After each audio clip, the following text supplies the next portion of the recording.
அனைவருக்கும் வணக்கம். கதை பூக்களிலிருந்து இனிமையான கதைகளோடு நான். அழகும் ஆளுமையும் ஒருங்கே பெற்ற கிளியோபாட்ராவின் வாழ்க்கை வரலாற்றின் 4வது பாகத்தை நம்ம பார்த்து முடிச்சிருக்கோம். இன்றைக்கு நம்ம 5வது பாகத்தை பார்க்கலாம். 4வது பாகத்தில் புரூட்டஸோட இறப்பு பிலிப்பி போரை முடிவுக்கு கொண்டு வந்திருந்தது. ரோம் குடியரசாக நீடித்திருப்பதற்கான சாத்தியங்கள் கிட்டத்தட்ட அளிக்கப்பட்டிருந்துச்சு. மார்க் ஆண்டனி கேளிக்கை குழு ஒன்றை தன்னுடனேயே வச்சிருந்தாரு. தான் எங்கே போனாலும் குழுவினரையும் உடன் அழைத்து போவார். தினமும் ஆண்டனியோட இரவுகள் மிதமிஞ்சிய மதுவில் தான் கழியும். மது மயக்கத்தில் அனைத்து நிகழ்ச்சியையும் அமர்ந்து ரசிப்பார். போதை மிகும் சமயங்களில் நடன பெண்களுக்கு போட்டியாக தானும் களமிறங்கி ஆடவும் செய்வார். தினமும் அவரை வீட்டுக்கு கொண்டு சேர்க்க சில நண்பர்கள் தோள் கொடுக்க வேண்டியிருந்தது. சில நாட்களில் பகல் பொழுதிலேயே மதுவில் திளைப்பார். அப்படியே சாலைக்கு வந்து யார்கிட்டையாவது வம்பிழுப்பதையும் பொழுதுபோக்காக வச்சிருப்பார். மக்கள் முகம் சுளிக்கும் அளவிற்கு ஆண்டனியோட ஒழுக்கக்கேடான செயல்கள் இருந்துச்சு. ஆண்டனி தனது ஆரம்ப கால வாழ்க்கையில் யாருக்கும் கட்டுப்படாத சுகவாசி, ஊதாரியாகத்தான் இருந்தார். இருந்தாலும் ரோமானிய தளபதி. பதவி கிடைத்து சீசருடன் நெருங்கி பழக ஆரம்பித்ததும் கட்டுப்பாட்டுடன் பொறுப்புடன் நடக்க ஆரம்பித்தார். எல்லாமே கொஞ்ச காலம்தான். வெகு விரைவிலேயே அவரது பழைய குணங்கள் தலை தூக்க ஆரம்பித்தது. சைத்தரிஸ் என்ற நடிகை தான் ஆண்டனியின் ஆதர்ச ஆசை நாயகியாக அப்போது இருந்தாள். அவளோடு உல்லாச சுற்றுலா செல்வது ஆண்டனிக்கு மிகவும் பிடித்த விஷயமா இருந்தது. தங்க வெள்ளி தட்டுக்கள், கோப்பைகள், விலை உயர்ந்த கலைநயமிக்க தட்டுமுட்டு ஜாமான்கள், அழகு பொருட்கள், பிரம்மாண்டமான ஜாடிகளில் மது, விதவிதமான உணவுப் பொருட்கள், எக்கச்சக்கமான ஆடைகள், இவை எல்லாவற்றையும் சுமந்து செல்ல ரதங்கள், கேளிக்கை குழுவினருக்கு தனியே ரதங்கள், சைத்தரிஸும் ஆண்டனியும் பயணம் செய்ய பல்வேறு வசதிகள் நிரம்பிய பிரம்மாண்டமான ரதம், பாதுகாப்புக்கு வீரர்கள், பணி செய்ய அடிமைகள், உல்லாச பயணம் ஆரம்பமாகும். கடற்கரை, புல்வெளி, மலையடிவாரம், எங்கே ஆண்டனி விரும்புகிறாரோ அங்கே கூடாரங்கள் அமையும். சமையல் நடக்கும், கேளிக்கைகள் ஆரம்பமாகும், களைத்து விழும் வரை கொண்டாட்டமும் நடக்கும். சாலைகளை மறித்து மக்களுக்கு இடைஞ்சல் செய்யும் வகையில் கூடாரங்கள் அமைத்து கூட ஆண்டனி சைத்தரிஸுடன் கூத்தடித்தார். ஒரு முறை ஆண்டனி தன் வலிமையை மற்றவர்களிடம் காண்பிப்பதற்காக மது ஜாடிகள் நிரம்பிய ரதத்தை சிங்கங்களை பூட்டி இழுத்து வர வைத்தாராம். இப்படி லகானின்றி முரட்டு குதிரையாக தெரிந்து கொண்டிருந்த ஆண்டனியை கட்டுப்படுத்தும் வலிமையுடனும் ஒருத்தி இருந்தாள். ஃபல்வியா, ஆண்டனியின் 3வது மனைவி. ஃபதியா என்பவள் ஆண்டனியின் முதல் மனைவி. அவளுக்கும் ஆண்டனிக்கும் பல வாரிசுகள் உண்டு என்பதை தவிர மேற்கொண்டு தகவல்கள் எதுவுமே கிடையாது. ஆண்டோனியா 2வது மனைவி. அவளுக்கு ஒரு மகள் உண்டு. அவளது நடத்தையில் குற்றம் கண்டுபிடித்த ஆண்டனி விவாகரத்து செஞ்சுட்டாரு. 3வதாக ஃபல்வியாவை திருமணம் செய்துக்கிட்டாரு. ஃபல்வியாவுக்கும் ஆண்டனி 3வது கணவர் தான். அவரது முதல் 2 கணவர்களான புல்சர், கியூரியோ இருவருமே ரோமின் புகழ்பெற்ற அரசியல்வாதிகள், சீசரின் ஆதரவாளர்கள். புல்சர் ஓர் அரசியல் சதியில் கொல்லப்பட்டார். அதற்கு பிறகு அவள் திருமணம் செய்து கொண்ட கியூரியோ சீசருக்காக போரிட்ட போது மரணம் அடைஞ்சிட்டாரு. முதல் 2 கணவர்களும் அரசியல்வாதிகளாக இருந்ததால் ஃபல்வியாவும் அரசியலில் ஈடுபட்டா. வசதிகளுடன் வாழ்ந்தா. ரோம் மக்கள் நன்கறிந்த வலிமையான பெண்ணாகத்தான் அவளும் வளம் வந்தா. ஆண்டனியை திருமணம் செய்த பின் அவளது புகழ் மேலும் மேலும் அதிகரித்தது. ஆண்டனிக்காக 2 மகன்கள் பெற்றெடுத்தாள். மார்க் ஆண்டனியஸ், லுல்லஸ் ஆண்டனியஸ்.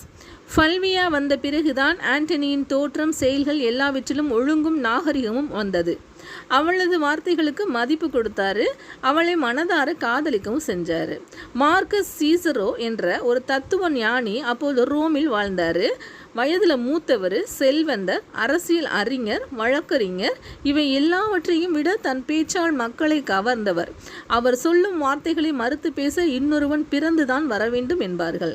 அவருக்கும் மார்க் ஆண்டனிக்கும் ஆரம்பத்திலிருந்தே ஆகாது. ஆண்டனியோட செய்கைகளை வெளிப்படையாக விமர்சித்து பேசினாரு, எழுதினாரு.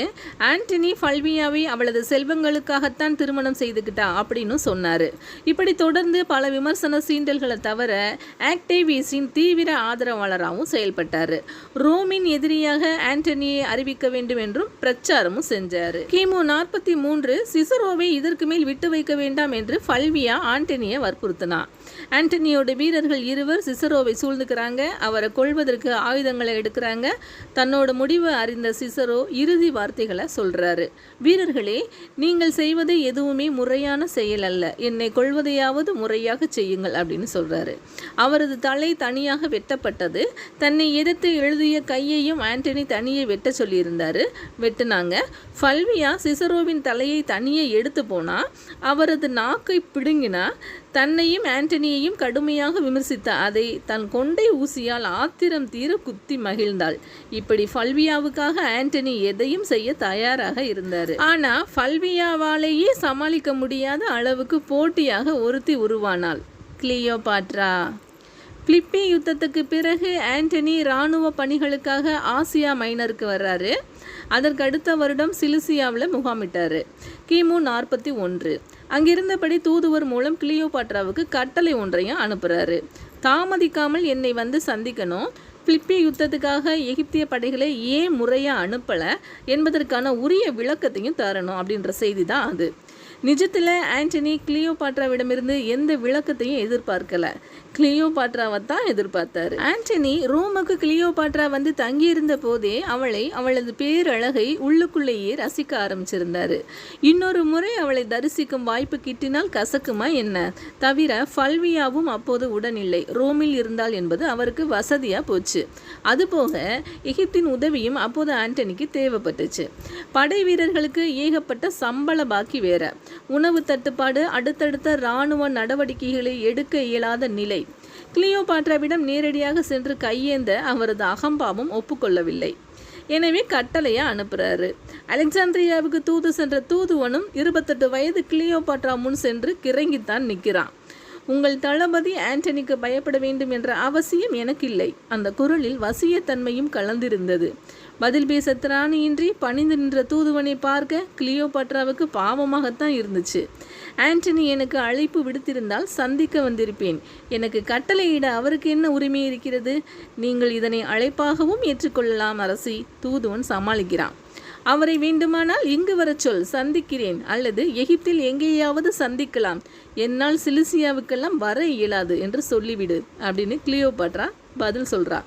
கிளியோபாட்ராவும் தன் அகம்பாவத்தை கொஞ்சம் கூட விட்டு கொடுக்கல. ஆனால் சீசரின் இறப்புக்கு பிறகு ஆதரவு யாருமின்றி தவித்து கொண்டிருந்த அவளுக்கு ஆண்டனியின் அழைப்பு இனம் புரியாத மகிழ்ச்சியை கொடுத்துச்சு. அன்றைய உலகின் வலிமை வாய்ந்த தளபதியான ஆண்டனி அவளை சந்திக்க விரும்புவதை ரொம்ப கௌரவமாக கருதுறா. அத்தனை நாட்கள் சற்றே அயற்சியுடன் கிடந்த அலெக்சாண்ட்ரியா அரண்மனை மீண்டும் புத்துயிர் பெற்றது.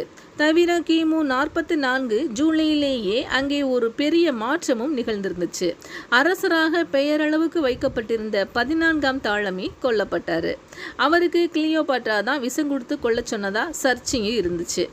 அதே ஆண்டு செப்டம்பர் 2 அன்று 15ஆம் தாலமியாக சீசேரியன் எகிப்தின் அரசராக்கப்பட்டார். கிளியோபாட்ரா மகனோடு சேர்ந்து எகிப்தை ஆள ஆரம்பிச்சிருந்தா. ஆண்டனியை சந்திக்க செல்வதற்கான பயண ஏற்பாடுகள் மடமடவென நடந்தன. ஆண்டனியை சந்திக்கும் போது எப்படி அவரை அசர வைக்கலாம் என்று கிளியோபாட்ரா தன் அந்தப்புற தோழிகளுடன் உட்கார்ந்து ஆலோசனை நடத்துகிறார். புதிய உடைகள், புதிய நகைகள், புதிய அழகு சாதன பொருட்கள், புதிய அலங்கார பொருட்கள் பார்த்து ஏற்பாடு செய்கிறார். அவள் பயணம் செய்யவிருந்த கப்பல் கூட அதிநவீன வசதிகளுடன் ஆடம்பரமாக உருவாகி கொண்டிருந்துச்சு. உடனே சந்திக்க வரவும் என்னால் அதிக காலம் காத்திருக்க முடியாது, விளைவுகளை சந்திக்க வேண்டியதிருக்கும் என்ற ரீதியில தான் ஆண்டனியிடமிருந்து செய்திகளும் கட்டளைகளும் வந்த வண்ணம் இருந்துச்சு. கிளியோபாட்ரா அதற்கெல்லாம் பதில் சொல்லவில்லை. ஆண்டனியை கொஞ்சம் அலைய வைக்கலாம் என்ற எண்ணம் தான் அவளுக்கு. ஒரு வழியாக கிளியோபாட்ரா அலெக்சாண்ட்ரியாவில் இருந்து கிளம்பினா. மத்திய தரைக்கடலை கடந்து சைட்னஸ் நதியின் முகத்துவாரத்தை அடைகிறா. அந்த நதிக்கரையில தான் சிலிசியாவின் ஒரு நகரமான தார்சஸ் உள்ளது. ஆண்டனி அங்கு தான் இருந்தார். தார்சஸ் மக்கள் வாய் பிளந்து நிற்கிறாங்க. நதியின் கரையில் கூட்டம் கூடிக்கிட்டே போனது.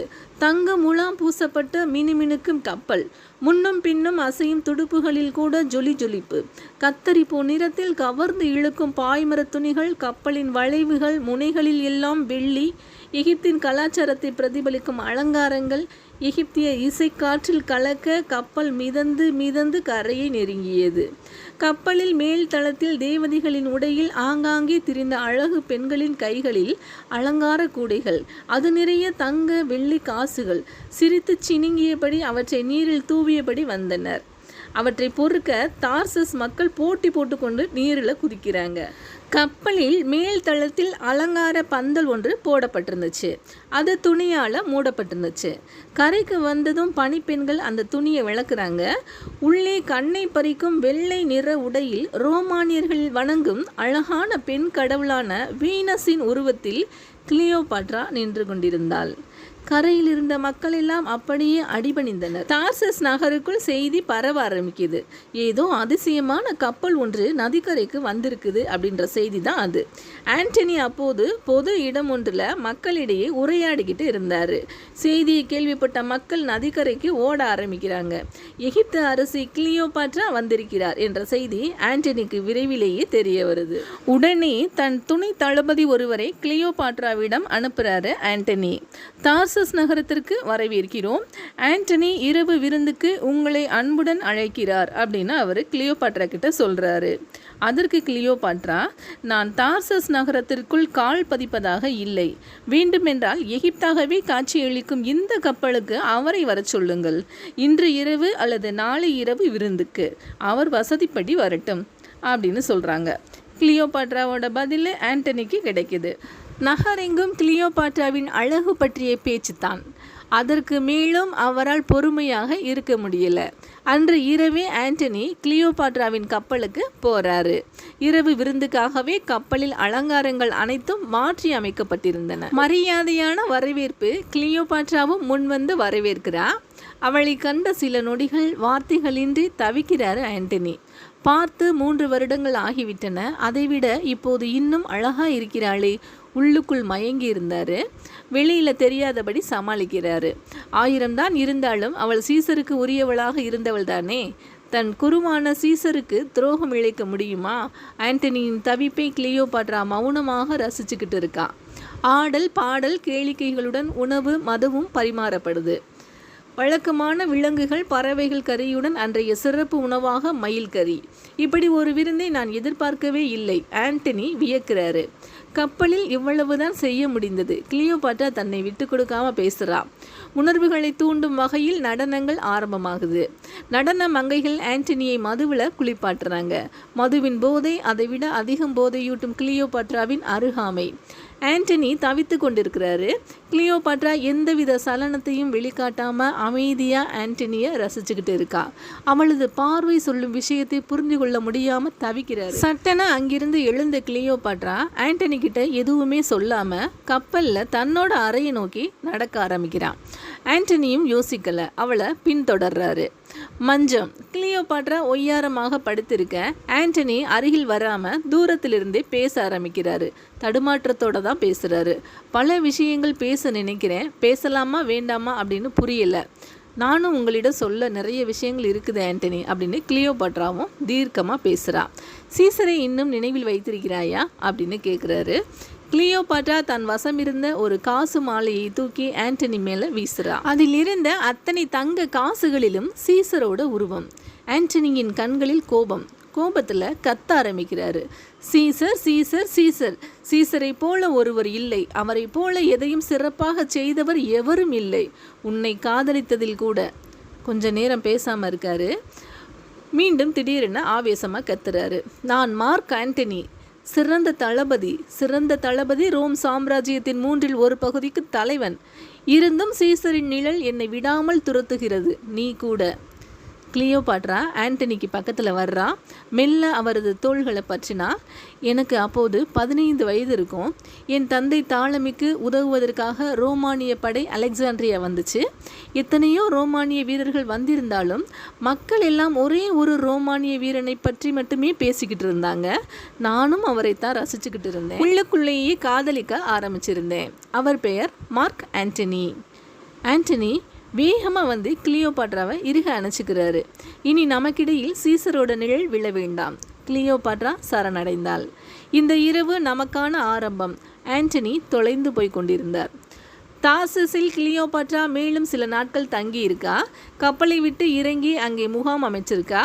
ஆண்டனி அவளை விட்டு நகரவே இல்லை. தினமும் இரவு விருந்து களை கட்டுது.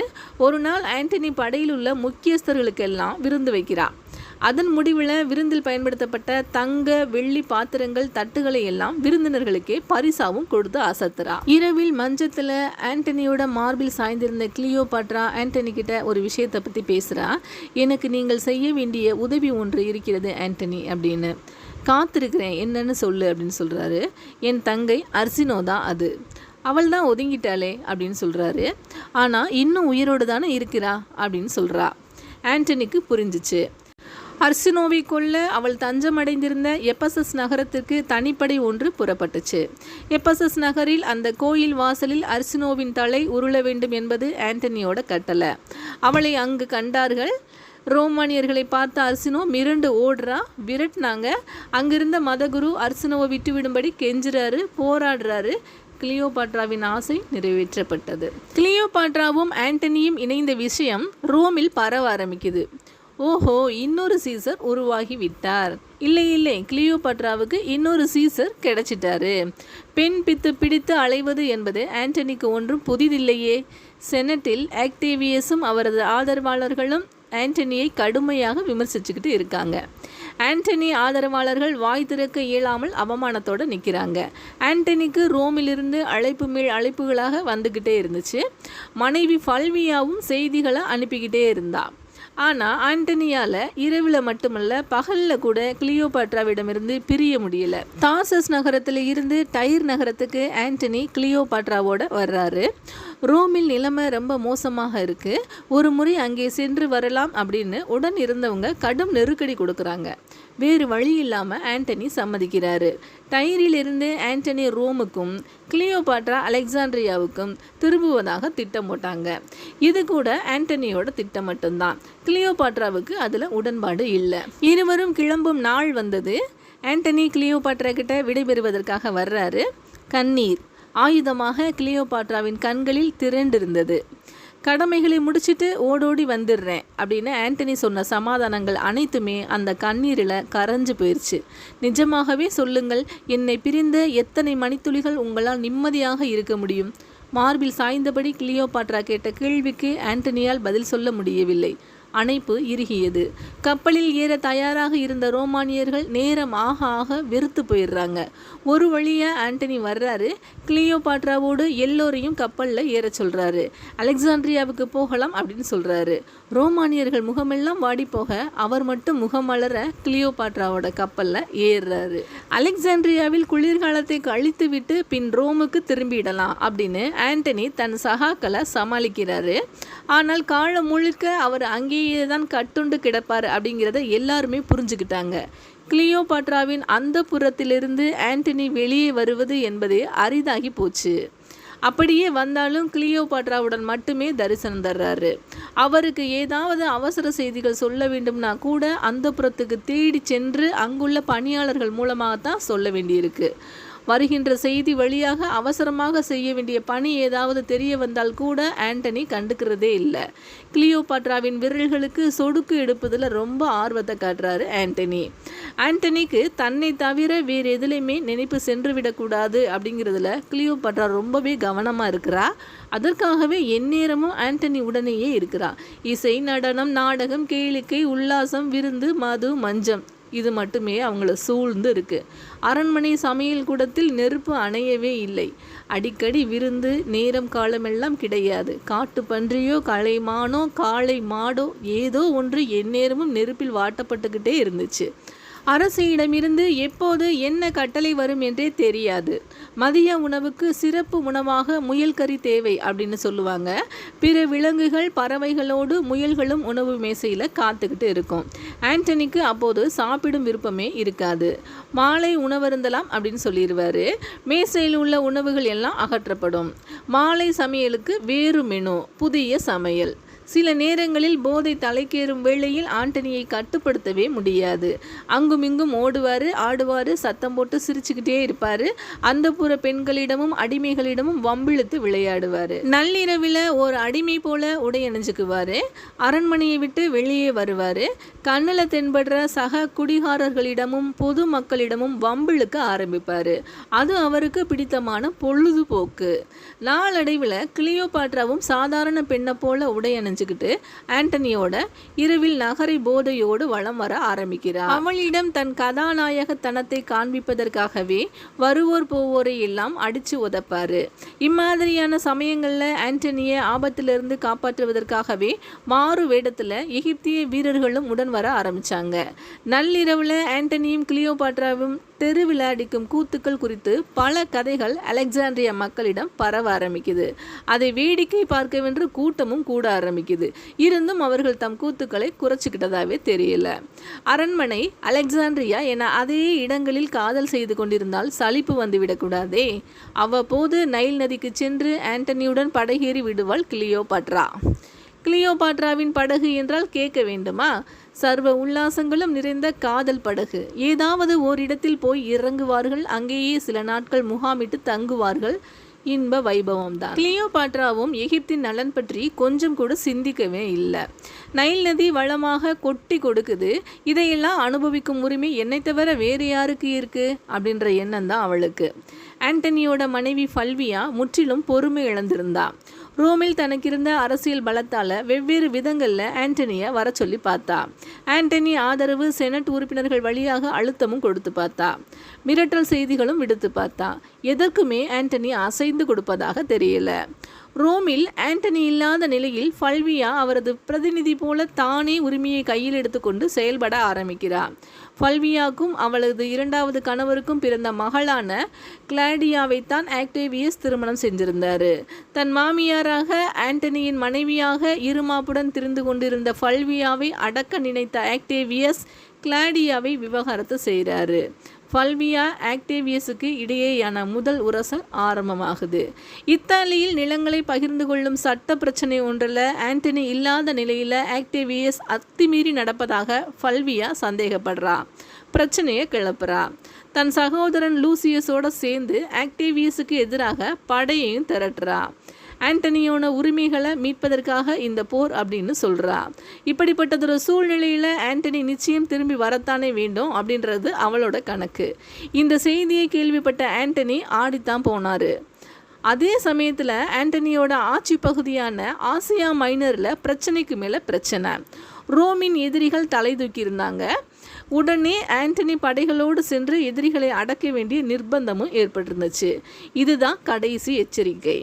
இதற்கு மேலும் அலெக்சாண்ட்ரியாவிலிருந்து கிளம்பாவிட்டால் எல்லாம் கைவிட்டு போய்விடும் அப்படின்னு சகாக்கள் ஆண்டனியிடம் கடும் கோபம் கொண்டு பேசுகிறாங்க.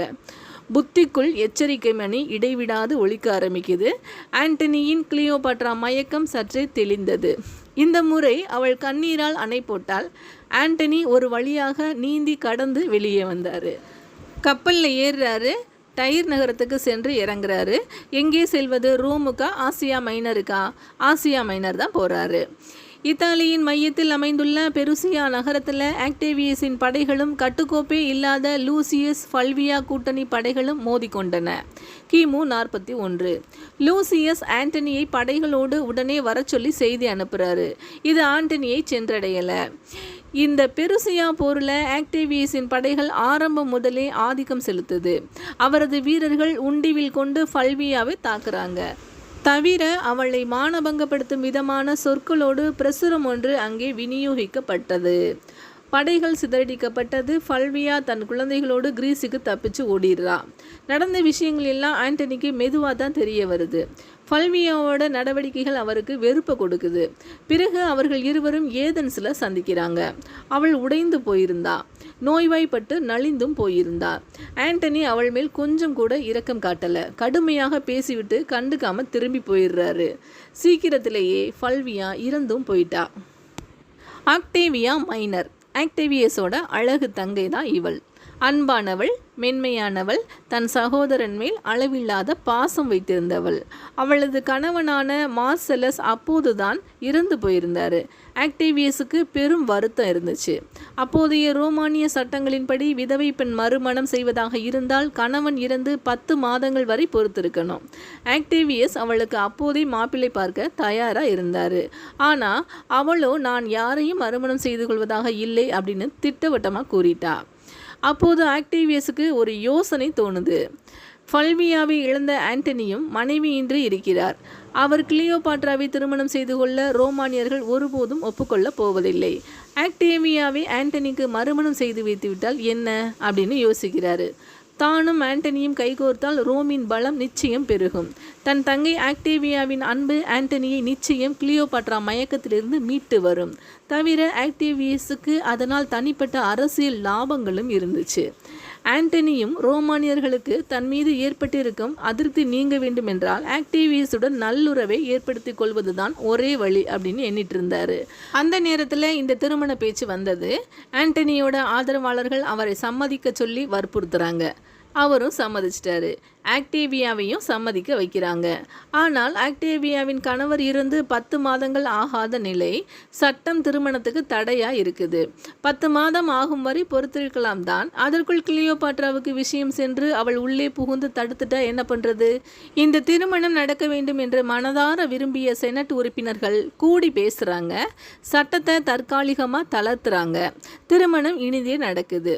ரோம் சாம்ராஜ்யத்தின் மேற்கு பகுதியை ஆக்டேவியஸ் ஆட்சி செய்வதென்றும் கிழக்கு பகுதியை ஆண்டனி ஆட்சி செய்வதென்றும் சுமூகமாக பேசி பிரிச்சுக்கிறாங்க. இத்தனை அழகு நிறைந்த ஒரு பெண்ணிடம் அன்பும் அடக்கமும் கூட இருக்க முடியுமா? ஆண்டனி தன் புது மனைவி ஆக்டேவியாவை கண்டு வியந்து போறாரு. தன் சுயநலத்துக்காகத்தான் அவளை திருமணம் செய்தார் என்றாலும் அதற்கு பின் அவளது நேசத்தில் நெக்குருகி போயிடுறாரு. அவளோடு மகிழ்ச்சியாக குடும்பம் நடத்தவே ஆரம்பிக்கிறாரு. ரோமில் இருந்தபடி பொறுப்புகளை செவ்வனே செஞ்சு வர்றாரு. ஏதாவது இராணுவ நடவடிக்கைகளுக்கான வெளியிடம் செல்ல வேண்டியது வந்தாலும் கடமையை விரைவில் முடிச்சுக்கிட்டு ஆக்டேவியாவின் மடியில் தலை சாய்த்து படுக்க ஓடி வந்துடுறாரு. 1 வருடம் இப்படியே ஓடியும் போச்சு. ரோம் மக்களும் ஆண்டனியின் மாற்றங்களை கண்டு வரவேற்கிறாங்க. அவரது கௌரவம் மீண்டும் உயர்ந்து வருது. அண்ணன் ஆக்டேவியஸுக்கு பரம சந்தோஷம். நான் நினைத்தது போலவே ஆண்டனி கிளியோபாட்ராவின் மயக்கத்திலிருந்து விடுபட்டு வந்துட்டாரு. அண்ணனுக்கும் கணவனுக்கும் ஏதாவது கருத்து வேறுபாடுகள் எழும் சமயத்தில் கூட ஆக்டேவியா அதை மோதலாக மாறவிடாமல் பார்த்துக்கிட்டார். என்னதான் இருந்தாலும் ஆண்டனியும் ஆக்டேவியஸும் சம பலம் சம அதிகாரம் கொண்டவர்கள் அல்லவா? உரசல்களை தவிர்க்க முடியாதே. அதிகார எல்லைகளை பிரிப்பதில் பிரச்சனை. வளர்ந்த வாக்குவாதம் போர் மூண்டுவிடும் என்ற சூழ்நிலையில் கொண்டு வந்து விட்டுவிட்டது. அப்போது ஆக்டேவியா ஆண்டனியுடன் கிரீஸில் இருக்கிறார். ஆக்டேவியஸ் ரோமில் தான் இருந்தார். நீங்கள் அனுமதி கொடுத்தீர்கள் என்றால் நான் ரோமுக்கு சென்று ஆக்டேவியஸிடம் பேசி பார்க்கிறேன். உங்கள் தரப்பில் உள்ள நியாயங்களை எடுத்து சொல்கிறேன். ஆக்டேவியா ஆண்டனி கிட்ட கெஞ்சுறா. ஆண்டனியும் அனுமதி கொடுக்குறாரு. ரோம் நகரத்தில் கண்ணீர் மல்க தன் தங்கை பேச ஆரம்பித்த உடனேயே ஆக்டேவியஸ் உருகிட்டாரு. உலகின் மிகவும் அதிர்ஷ்டகரமான பெண் என்று என்னை சொல்லவா அல்லது துரதிர்ஷ்டம் நிறைந்தவள் என்று என்னை சொல்லவா? உலகின் கண்கள் 2ம் என்னிடம்தான் உள்ளன. உலகின் தலையெழுத்தை நிர்ணயிக்கும் 2 மாவீரர்களும் நான் நெருங்கியவர்கள்தான். ஒருவர் என் அண்ணன், இன்னொருவர் என் கணவன். இந்த 2 சக்திகளுமே மோதிக்கொண்டால் என் நிலை என்ன ஆவது? யாருடைய வெற்றி எனக்கு மகிழ்ச்சியை கொடுக்கும்? இருவருமே எனக்கு முக்கியம்தானே. இப்படிப்பட்ட ஒரு துன்பம் யாருக்குமே வாய்த்திருக்காது. ஆக்டேவியஸ் தன் தங்கைக்காக விட்டு கொடுக்க தயாரா இருக்கிறார். ஆண்டனியோட சமரச பேச்சுவார்த்தை நடத்த ஒப்புக்கொண்டாரு. இருவரும் ஒரு நதி அருகே வர்றாங்க. ஒரு கரையில் ஆண்டனி, மறு கரையில் ஆக்டேவியஸ். பாதுகாவலர்களை கரையில் விட்டுட்டு இருவர் மட்டுமே நதியோட நடுவில் படகுல சந்திக்கிறாங்க. விட்டு கொடுத்து பேசுகிறாங்க. வேறுபாடுகள் களையப்படுது. மகிழ்ச்சி. எல்லாமே தற்காலிகமாக தான். மீண்டும் ஆண்டனிக்கும் ஆக்டேவியஸுக்கும் இடையே உரசல்கள் தொடர ஆரம்பிக்குது. ஆக்டேவியா தான் சிக்கி தவிக்கிறார். ஒரு கட்டத்துக்கு மேலே பொறுமை இழந்த ஆண்டனி ஆக்டேவியாவின் கண்ணீரில் சலிச்சு போயிடுறாரு. அவர் நினைவில் கிளியோபாட்ராவின் கண்ணீர் மீண்டும் பெருக்கெடுத்து ஓட ஆரம்பிக்குது. ஆக்டேவியா செய்திக்காக காத்துக்கிட்டு இருக்கா. ஆண்டனி அவளை ரோமில் விட்டுட்டு கிளம்பி இருந்தாரு. கிழக்கில் ராஜ்ய வேலைகளுக்காக சென்றிருப்பார் அப்படின்னு நம்பி மனதை தேற்றிக்கிட்டு இருந்தா ஆக்டேவியா. ஆனால் வந்த செய்தி அவள் நெஞ்ச வெடிக்க செஞ்சது. ஆண்டனி அலெக்சாண்ட்ரியாவில் இருக்கிறாரு அப்படின்ற செய்தி தான் அது. ஆக்டேவியஸின் கோபத்தை யாராலும் கட்டுப்படுத்த முடியலை. செனட்டில் ஆண்டனி மீதான குற்றச்சாட்டுகளை கொட்டி தீர்க்கிறாரு. செனட் உறுப்பினர்களும் ஆண்டனியையும் கிளியோபாட்ராவையும் காரசாரமாக விமர்சிக்கிறாங்க. ரோமில் தெருமுனை நாடகங்களில் ஆண்டனி, கிளியோபாட்ரா தான் கேலி பொருளாக வலம் வர்றாங்க. ரோம் மக்கள் மனசில் ஆண்டனி மீதான வெறுப்பு மாற்றவே இயலாத அளவுக்கு பெருகி போச்சு. பிரிந்தவர்கள் ஒன்று கூடினால் என்ன ஆகும்? காதலி கிளியோபாட்ராவின் ஊழல்தான் முதலில் ஆதிக்கம் செலுத்தியது. காதலன் ஆண்டனி அவள் முன் சரணடைந்து விட்டார். தன் தவறுகளை எல்லாம் மன்னிக்கும்படி கெஞ்சுறாரு. கிளியோபாட்ராவளும் அதற்கு மேல் காதலை கட்டுப்பாட்டில் வைக்க இயலலை. இணைஞ்சிடுறாங்க. பெரும் பிரிவுக்கு பிறகு கூடியதால் இந்த முறை பிணைப்பு மேலும் பலமாகி இருந்துச்சு. அதே சமயத்தில் ஆண்டனி கொஞ்சம் பொறுப்புடனும் நடந்துக்கிட்டாரு. ஆசியாவில் சில இடங்களில் இராணுவ நடவடிக்கைகளுக்காக அவர் உடனே செல்ல வேண்டி இருந்தது. என் நிலைமையை புரிஞ்சுக்க அன்பே, கடமைகளை முடித்துவிட்டு வெகு விரைவில் வந்துடுவேன், உன்னை தேடித்தான் வருவேன், ரோமுக்கு செல்லவே மாட்டேன் அப்படின்னு கிளியோபாட்ரா கிட்ட பலமாக வாக்கு கொடுத்துட்டு கிளம்புறாரு. இராணுவ முகாம் வந்த இடத்துல ஆண்டனியால் பணிகளில் கவனம் செலுத்தவே முடியல. அந்த நொடியில் கிளியோபாட்ரா ஓடி வந்து அணைச்சு கொள்ள மாட்டாளா அப்படின்னு அவரோட மனசு ஏங்குது. உணவு உறக்கம் எதுவுமே பிடிக்கல. வீரர்கள் மேலே தேவையில்லாமல் கோபப்படுறாரு. வீரர்களும் கடும் அதிருப்தியில் இருக்கிறாங்க. அவர்களுக்கான உணவு உறைவிட தேவைகள் குறித்து கூட ஆண்டனி கவலைப்படலை. ஒரு கட்டத்துக்கு மேலே பொறுக்க முடியாத ஆண்டனி கிளியோபாட்ராவுக்கு செய்தி அனுப்புகிறாரு.